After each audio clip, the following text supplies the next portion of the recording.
Bang Kemil, mungkin dengan Kak Dela seperti apa sih ya hubungan kamu sendiri sebelum ada berkasus ini, bagaimana nih dengan Dela Puspita sendiri? Iya, dulu di awal-awal saya merantau ke Jakarta itu kan saya memang backgroundnya penyanyi dangdut. Saya tahu Tedela juga pernah mengeluarkan beberapa single tuh ya. Kemudian kita juga pernah menjadi pasangan juga di eh, FTV, di sebuah stasiun TV gitu. Jadi memang bisa dibilang pernah kerja bareng. Yang saya tahu beliau ini memang sosok yang memang bijaksana juga ya gitu. Baik juga orangnya, beda dengan peran-peran antagonisnya gitu. Bahkan sampai sekarang pun sasaran saya ataupun ininya sebenarnya bukan ke Tedelanya, cuman karena memang ada sangkut pautnya jadi terpaksa nama Tedela sama Bang Arman, Bang Aca sendiri saya akhirnya bawa saya up ke media gitu. Oke, tapi kamu nyangka nggak sih akan berkasus dengan Kak Dela sendiri seperti ini gitu kan? Mungkin tadinya hubungannya baik gitu, sama suaminya juga baik gitu. Nyangka nggak sih? Enggak, dan tidak menyangka dan tidak kepingin juga, tidak kebayang juga bahwa bakal harus seperti ini, menyebut-nyebut nama beliau untuk kasus-kasus seperti ini gitu. Jadi memang enggak kepikiran sama sekali gitu. Kronologi seperti apa sih? Mungkin dari awal kan hanya hak apa nih yang kamu pengen minta dari sekarang ini kepada Dela? Sebenarnya bukan kepada Iya, Tedela aja, ada Bang Arman, ada Bang Aca. Kenapa nama ini tiga ini saya kaitkan? Karena saya tidak tahu mobil saya itu ada sama siapa. Karena dari pihak Tedela ataupun Bang Arman mengatakan mobil saya dan mungkin mobil lainnya itu sudah dikembalikan ke Bang Aca. Tapi Bang Acanya sendiri bilang dia belum menerima, bingung. Saya bingung, saya ketakutan juga karena kenapa mobil itu masih dalam proses hutang, proses leasing. Jadi seandainya mobil itu bermasalah, saya juga bermasalah dengan hukum juga, kena fudisia juga memindahtanggankan. Jadi makanya saya konsultasi sama Bang Herwanto, kuasa hukum saya, bagaimana ini, kata Bang Herwanto, ayo kita bikin somasi. Dengan tangan terbuka kita menerima bahwa jika ada itikat baik untuk kita bisa musyawarah, kita lakukan bareng begitu. Awalnya seperti apa sih Bang kronologisnya Bang, bisa mobil Abang itu pindah ke Aca dan Aca menyerahkan untuk ke Dela? Awalnya itu saya 2019 mendaftarkan umroh ya bersama Umi di travelnya Bang Aca ini. Cuman 2020 kita semua tahu kita kena musibah pandemi ya. Waktu pandemi itu sampai 2022 kita masih belum selesai pandeminya. 2023 saya mulai tanya lagi ke Bang Aca, Bang kapan ini kita berangkat? Kayaknya udah mulai ada yang berangkat umroh. Terus dikasihlah tanggal 1 Agustus. Umi saya bawa ke Jakarta, kita vaksin, kita melakukan persiapan untuk umroh, kita beli perlengkapannya. Tapi pada kenyataannya 1 Agustus itu kita batal berangkat. Dan akhirnya dikasih tanggal lagi ke September, ke November, bahkan ke bulan Januari 2025. Karena saya akhirnya merasa kayak kok diulur-ulur terus dengan ketidakpastian. Umi saya sampai 2 bulan di sini, kangen cucu, kangen kampung di Aceh gitu. Akhirnya saya minta pengembalian dana. Nah, Bang Aca ini mengembalikan dana secara mencicil 2 juta, 3 juta. Ada suatu ketika saya bilang, Bang, boleh nggak? Jangan dicicil seperti ini karena uangnya habis begitu saja, tidak bisa dipergunakan lagi buat umroh. Dan saya pun untuk umroh ini bener-bener ngumpulin dari hasil kerja, kadang-kadang nyicil, hasil kerja nyicil gitu. Akhirnya Bang Aca itu bilang, oke, saya akan kembalikan, tapi boleh nggak saya minta tolong ke kamu, saya minta mobil kamu untuk jaminan, bukan jaminan, maaf, dia belum bilang jaminan, untuk saya pinjam karena saya lagi ada project. Nanti uang itu akan cair di tanggal 3, berarti dari tanggal 27 saya kasih ada 1 minggu. Nah, saya merasa waktu itu sempat berpikir, ini bener nggak ya, saya udah ditipu sekali, masa saya kena lagi. Cuman ada satu bisikan di saya itu gini, Kemil, mana tahu uangnya kembali sebelum bulan 2, kamu masih bisa umroh sama Umi, kamu masih bisa pergi di bulan puasa.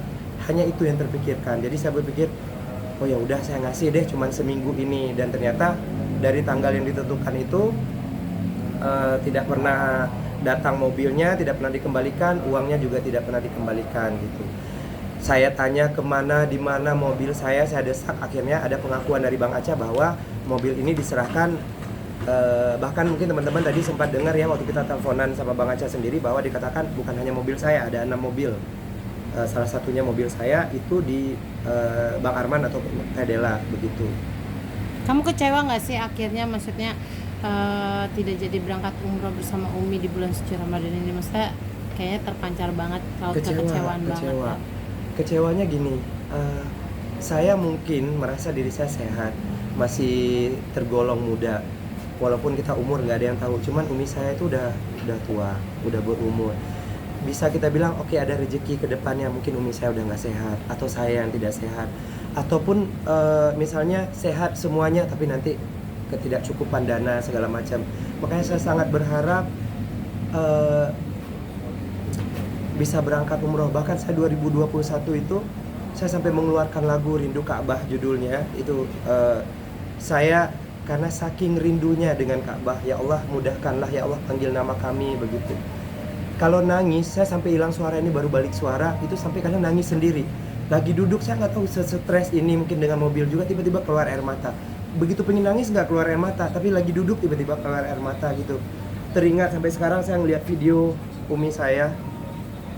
Kalau di sana itu ada haul gitu ya. Itu sedih. Kayak udah selamatan gitu ya. Selamatan gitu, sedih banget gitu maksudnya. Ya Allah, kalau memang kami diizinkan untuk ke tanah suci mencium rodamu, panggil kami gitu.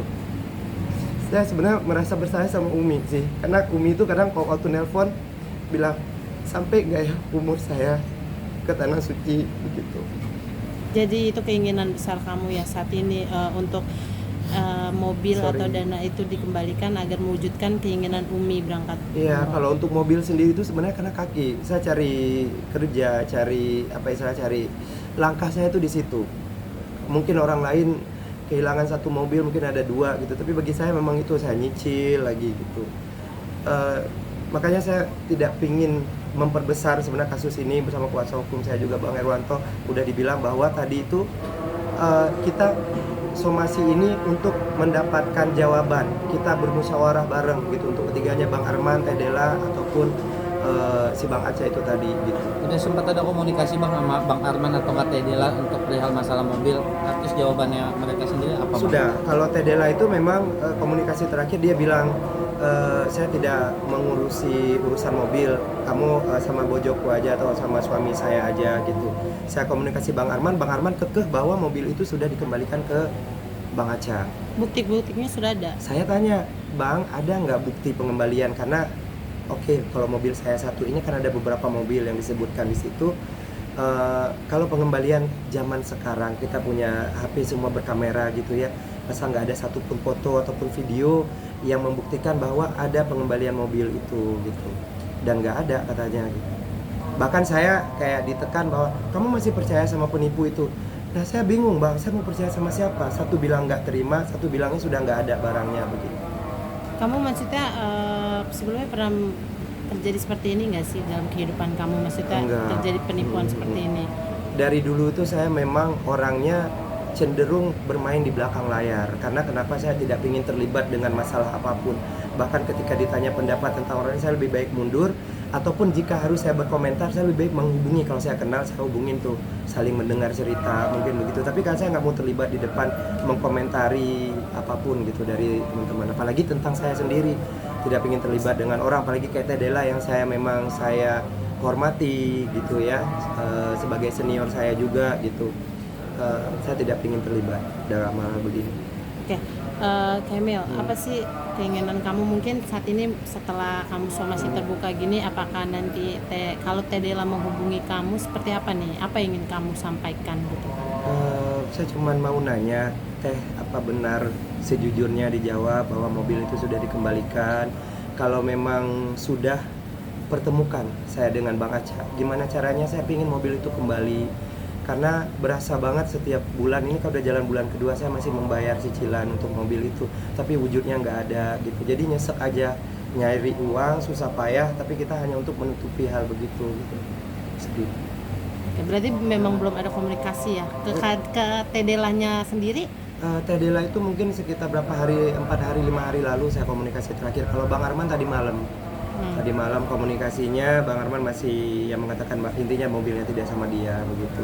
Tapi saat ini kamu menaruh curiga nggak sih kepada siapa? Maksudnya ada hati kamu merasa ada dipermainkan oleh siapa nih? Merasa dipermainkan iya, tapi saya nggak tidak sedikit mencari curiga ketiganya karena bingung. Lagi bener-bener kayak ya Allah ini kemana gitu, sampai kadang kalau sholat itu saya sengaja kadang witirnya saya lemahin sampai sebelum subuh karena saya pikir gini, ya Allah kasih saya petunjuk atau kasih saya tanda, kasih saya kode begitu kalau memang mobil itu di mana kayak begitu. Nggak berani saya seuzon ke siapapun di antara 3 orang. Umi kamu tahu? Umi tahu. Nah, teman-teman saya itu banyak yang bilang, bodoh banget udah ada yang bilang keledai walaupun sambil bercanda gitu ya. Keledai dia nggak mau jatuh ke lubang yang sama, goblok segala macam. Saya terima. Saya telepon ke Umi, saya kasus begini, mobilnya Umi cuma bilang, astagfirullahaladzim. Mi kata teman-teman disuruh lapor ke polisi. Umi cuma bilang, jangan kamu komunikasi. Jadi kadang mungkin saya berpikir gini, saya cuma sampai bilang sama Bang Aca, aduh berterima kasih itu bukan sama saya nggak laporin ke Umi saya. Saking selembut itu hatinya, jangan melaporkan orang itu, doain aja gitu. Maksudnya kalau rezeki kita akan dipanggil sama Allah, kalau rezeki kita akan pasti akan ke tanah suci gitu. Bahkan mobil pun dia nggak mau saya laporin ke polisi gitu. Tapi berarti 3 hari ini setelah somasi terbuka di jarak waktu 3 hari, kalau tidak ada respon berarti kamu siap untuk melapor ya? Kalau menurut kuasa hukum saya Bang Herwanto akan ada ditindaklanjutin. Tapi saya berharap jangan sampai lebih daripada 3 hari ini sudah selesai kasusnya, karena juga saya capek gitu. Sekarang lagi bulan Ramadan, kita biar fokus sama ibadah, biar fokus dengan ya ibadah masing-masing lah, dengan keluarga, momen berkumpul gitu. Itu aja sih harapan saya. Oke, terima kasih Kak Emil. Sama-sama. Terima kasih semuanya.